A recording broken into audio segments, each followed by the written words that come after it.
organización, su amable invitación. Es un honor estar siempre en el Congreso Nacional de Bioespecialidad. Agradecer a Luciano la benevolencia con la que ha elegido una foto donde no tenía canas. Y aquí les presento mi diapositiva de conflicto de intereses. Y por desgracia no puedo empezar sin hacer mención a la mayor catástrofe medioambiental ocurrida en la región de Murcia hace algo más de un mes. Esta tragedia ecológica ha acabado con el 80% de la flora y fauna de la mayor laguna salada de Europa, que era el Mar Menor, que era la joya de la corona de nuestra comunidad. Y que, bueno, esto es un ejemplo de que algo estamos haciendo mal y que probablemente tengamos que poner remedios porque el mar Mediterráneo puede acabar así en un futuro no muy lejano. Una vez dicho esto, empezamos con un pequeño caso clínico. Serena Williams sufrió una embolia de pulmón después del parto y ella relató con todo tipo de detalles en los medios de comunicación cómo, tras la cesárea de su hija, sufre un cuadro de disnea y dolor torácico súbito. Como ella ya había tenido una embolia de pulmón en el 2011, avisa a la enfermera corriendo, le dice que por favor que le pongan heparina y que le hagan un angiotac. La enfermera, pues bueno, en un primer momento no le hace mucho caso. Ante su insistencia avisa al médico de guardia. El médico de guardia tampoco estaba muy por la labor de hacerle el angiotac. Empezó haciéndole una ecografía Doppler, acabó haciéndole la prueba de imagen que Serena solicitaba y se demostró que tenía una embolia de pulmón. Posteriormente tuvo complicaciones, se colocó un filtro, etcétera, etcétera. ¿Cuáles son las claves que un médico que atiende este tipo de pacientes debe saber? Sobre todo para no quedar en evidencia como el médico que atendió a Serena en el hospital. Pues profilaxis, síntomas, diagnóstico, anticoagulación, TEP inestable, anticoagulación en periparto. Esto sería un tema muy extenso que necesitaríamos toda la tarde y nos vamos a centrar en estas 4 situaciones. Todos sabemos que gestación y enfermedad tromboembólica es una asociación muy conocida ya desde hace muchos años. Por suerte no es muy frecuente, pero por desgracia es muy mortal.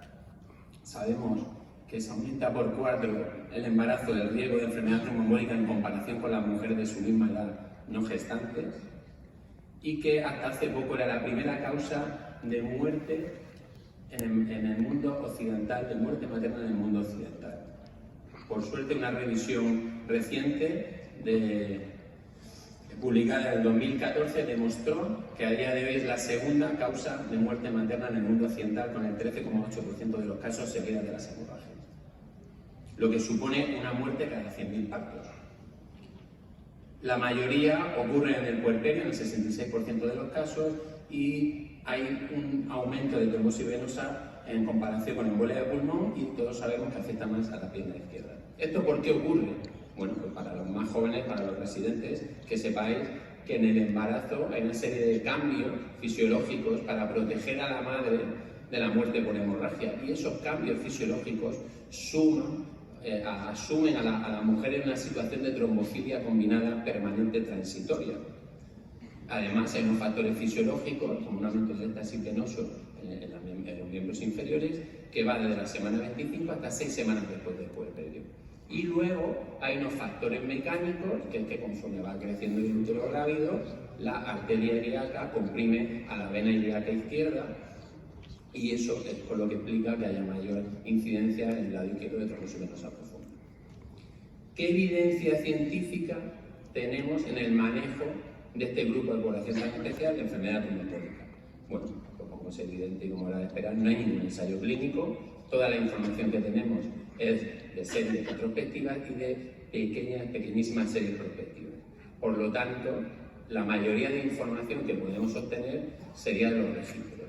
¿Y quién es el registro estrella en la enfermedad tromboembólica? El registro Richter. María Ángeles Blanco ya en su momento publicó en el 2007 y en el 2010 una revisión de los datos con su análisis, y lo que les propongo es hacer una revisión actualizada a día de hoy de qué es lo que tenemos en el registro Richter. Este análisis se hizo cuando contamos con 84.000 pacientes y había en ese momento 1.008 gestantes o puérperas. Cuando nos centramos en el primer tema, en la profilaxis, lo que realmente debemos saber es qué factores de riesgo tienen estas mujeres, han tenido estas mujeres que no tienen las mujeres de su edad no gestantes. Bueno, pues lo que hicimos es compararla con las mujeres del registro Riete que no estaban ni gestantes ni en el puerperio, que tuvieron un evento trombótico. Y lo hicimos en una relación 1:3. Bueno, como veis en el cuadro, lo que llama la atención es que en las embarazadas o en el puerperio, donde había una clara diferencia era en la fecundación in vitro, como bien nos ha explicado Elvira, y en la cesárea reciente, porque solo un 6,7% de las mujeres que sufrieron una trombosis o una embolia de pulmón después de una cesárea recibieron tromboprofilaxis. Cuando hablamos de los síntomas, es un clásico que le decimos a nuestros residentes, a nuestros estudiantes y a nuestros ginecólogos, que es que los síntomas de la embolia de pulmón muchas veces se confunden con los síntomas propios del embarazo evolutivo. Bueno, fuimos a analizar esto en nuestro registro Riete y lo que vimos es que no hubo diferencias significativas entre nuestras embarazadas y puérperas y las mujeres no gestantes. Y como siempre, el dato estrella fue el dolor torácico y la aritmia. Se comportaban exactamente igual. En la trombosis venosa profunda confirmamos que había más proximales en el lado izquierdo de miembros inferiores. Cuando vamos al diagnóstico de la enfermedad tromboembólica, volvemos a ir al registro y llama la atención que esperábamos encontrar menos angiotac hechos a nuestras embarazadas y vemos que hubo muy pocas diferencias, que incluso se hicieron más angiografías y menos gammografías. Todos sabéis que en la literatura ha habido mucha controversia de este tema y poca evidencia.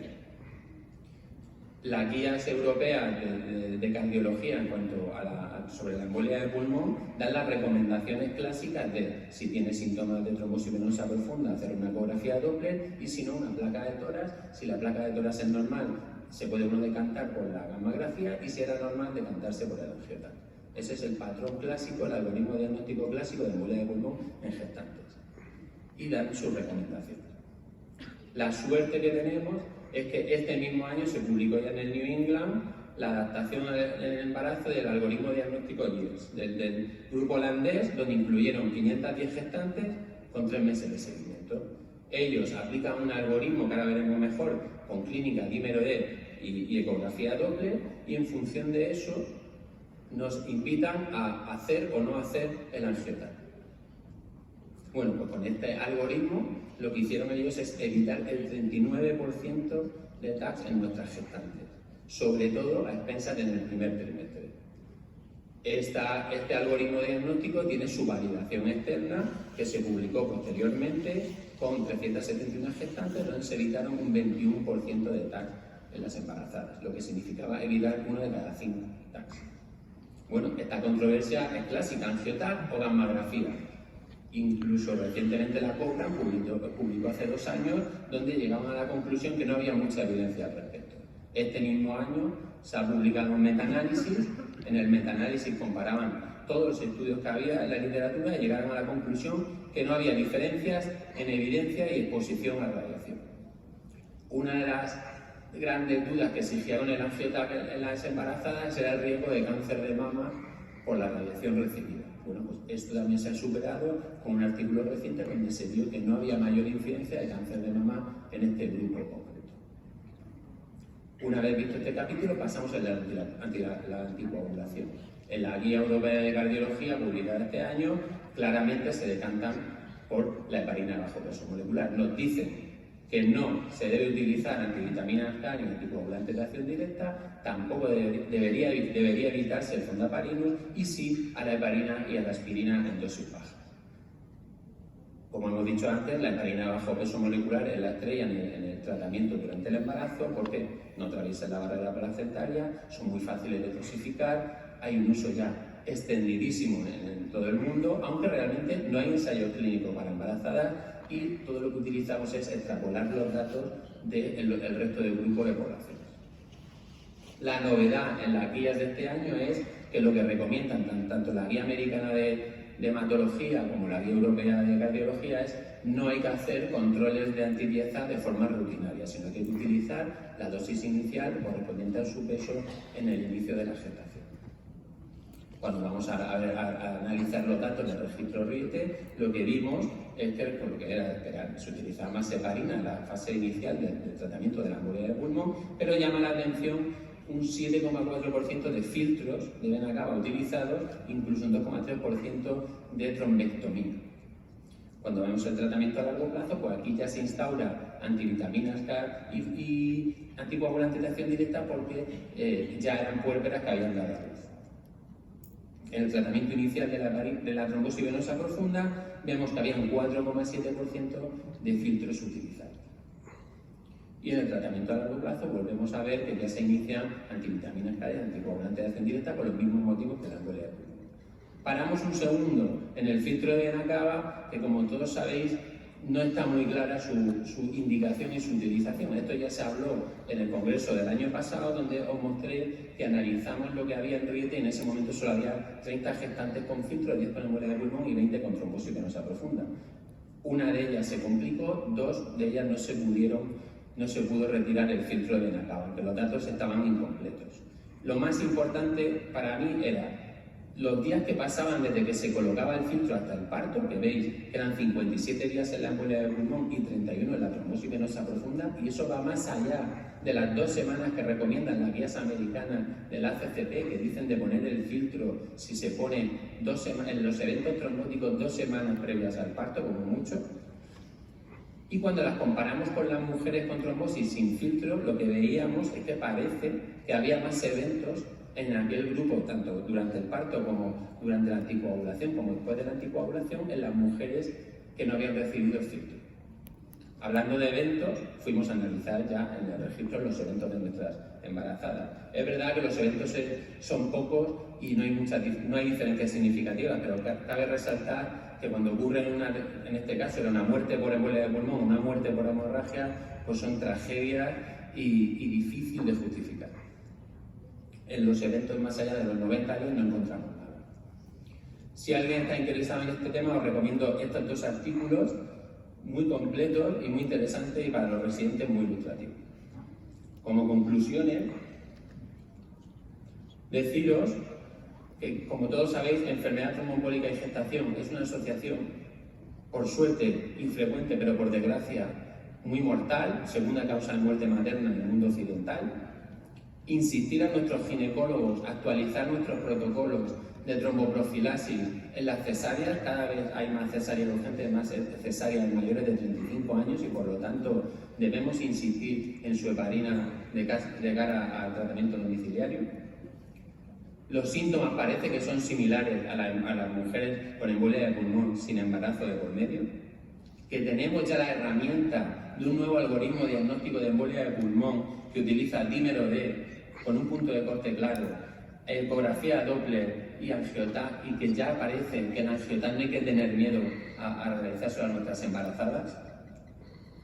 Que el tratamiento debe ser siempre con heparina a bajo peso molecular y que no hace falta hacer controles de antidieza de forma rutinaria.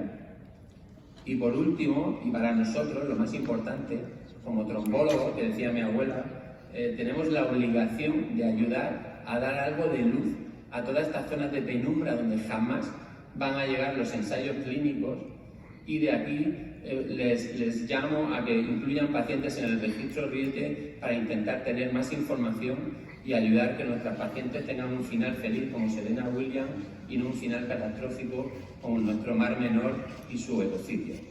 Muchas gracias.